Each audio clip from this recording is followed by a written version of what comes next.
2 Maccabees chapter 14. 3 years later, word came to Judas and his men that Demetrius, son of Lucus, had sailed into the harbor of Tripolis with a strong army and a fleet, and had taken possession of the country, having made away with Antiochus and his guardian Lysias. Now a certain Aclimus, who had formerly been high priest, but had willfully defiled himself in the times of separation, realized that there was no way for him to be safe or to have access again to the holy altar, and went to King Demetrius in about the 151st year, presenting to him a crown of gold and a palm, and besides these some of the customary olive branches from the temple. During that day he kept quiet, but he had found an opportunity that furthered his mad purpose when he was invited by Demetrius to a meeting of the council, and was asked about the attitude and intentions of the Jews. He answered, "Those of the Jews who are called Hasidians, whose leader is Judas Maccabeus, are keeping up war and stirring up sedition, and will not let the kingdom attain tranquility. Therefore I have laid aside my ancestral glory, I mean the high priesthood, and have now come here, first because I am genuinely concerned for the interests of the king, and second, because I have regard also for my compatriots. For through the folly of those whom I have mentioned, our whole nation is now in no small misfortune. Since you are acquainted, O king, with the details of this matter, may it please you to take thought of our country and our hard-pressed nation with the gracious kindness that you show to all. For as long as Judas lives, it is impossible for the government to find peace." When he had said this, the rest of the king's friends, who were hostile to Judas, quickly inflamed Demetrius still more. He immediately chose Nicanor, who had been in command of the elephants, appointed him governor of Judea, and sent him off with orders to kill Judas and scatter his troops, and install Alcimus as high priest of the great temple.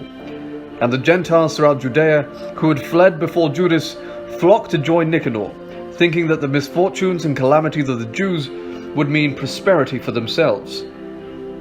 When the Jews heard of Nicanor's coming and the gathering of the Gentiles, they sprinkled dust on their heads and prayed to him who established his own people forever, and always upholds his own heritage by manifesting himself. At the command of the leader, they set out from there immediately and engaged them in battle at a village called Asau. Simon, the brother of Judas, had encountered Nicanor, but it had been temporarily checked because of the sudden concertation created by the enemy. Nevertheless, Nicanor, hearing of the valor of Judas and his troops and their courage in battle for their country, shrank from deciding the issue by bloodshed. Therefore, he sent Posidonius, Theodotus, and Mattathias to give and receive pledges of friendship. When the terms had been fully considered and the leader had informed the people, it had appeared that they were of one mind, they agreed to the covenant. The leaders set a day on which to meet by themselves. A chariot came forward from each army. Seats of honor were set in place. Judas posted armed men in readiness at key places to prevent sudden treachery on the part of the enemy. So they duly held the consultation. Nicanor stayed on in Jerusalem and did nothing out of the way, but dismissed the flocks of people that had gathered. And he kept Judas always in his presence. He was warmly attached to the man.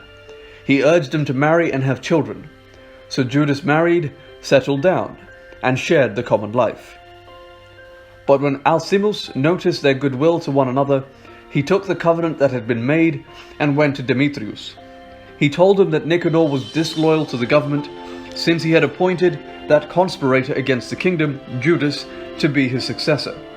The king became excited, and provoked by the false accusation of that depraved man, wrote to Nicanor, stating that he was displeased with the covenant, and commanding him to send Maccabeus to Antioch as a prisoner without delay. When this message came to Nicanor, he was troubled, and grieved that he had to annul their agreement when the man had done no wrong. Since it was not possible to oppose the king, he watched for an opportunity to accomplish this by stratagem. But Maccabeus, noticing that Nicanor was more austere in these dealings with him, and was meeting him more rudely than had been his custom, concluded that his austerity did not spring from the best motives. So he gathered not a few of his men, and went into hiding from Nicanor. When the latter became aware that he had been cleverly outwitted by the man, he went to the great and holy temple while the priests were offering their customary sacrifices, and commanded them to hand the man over. When they declared on oath that they did not know where the man was whom he wanted, he stretched out his right hand toward the sanctuary and swore this oath: "If you do not hand Judas over to me as a prisoner, I will level the shrine of God to the ground, and tear down the altar, and build here a splendid temple to Dionysus." Having said this, he went away. Then the priests stretched out their hands towards heaven and called upon the constant defender of our nation in these words: "O Lord of all, though you have need of nothing, you are pleased that there should be a temple for your habitation among us. So now, O Holy One, Lord of all holiness, keep undefiled forever this house that has been so recently purified." A certain Raziz, one of the elders of Jerusalem, was denounced to Nicanor as a man who loved his compatriots, and was very well thought of, and for his good will was called Father of the Jews. In former times, when there was no mingling with the Gentiles, he had been accused of Judaism, and he had most zealously risked body and life for Judaism. Nicanor, wishing to exhibit the enmity that he had for the Jews, sent more than 500 soldiers to arrest him, for he thought that by arresting him, he would do them an injury.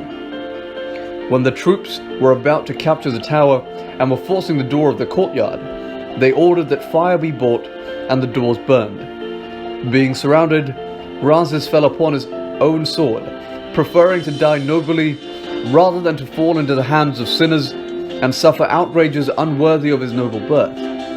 But in the heat of the struggle, he did not hit exactly, and the crowd was now rushing in through the doors. He courageously ran up on the wall and bravely threw himself down into the crowd. But as they quickly drew back, a space opened, and he fell in the middle of the empty space. Still alive and aflame with anger, he rose, and though his blood gushed forth and his wounds were severe, he ran through the crowd and was standing upon a steep rock, with his blood now completely drained from him. He tore out his entrails, took them in both hands, and hurled them at the crowd, calling upon the Lord of life and spirit to give them back to him again. This was the manner of his death.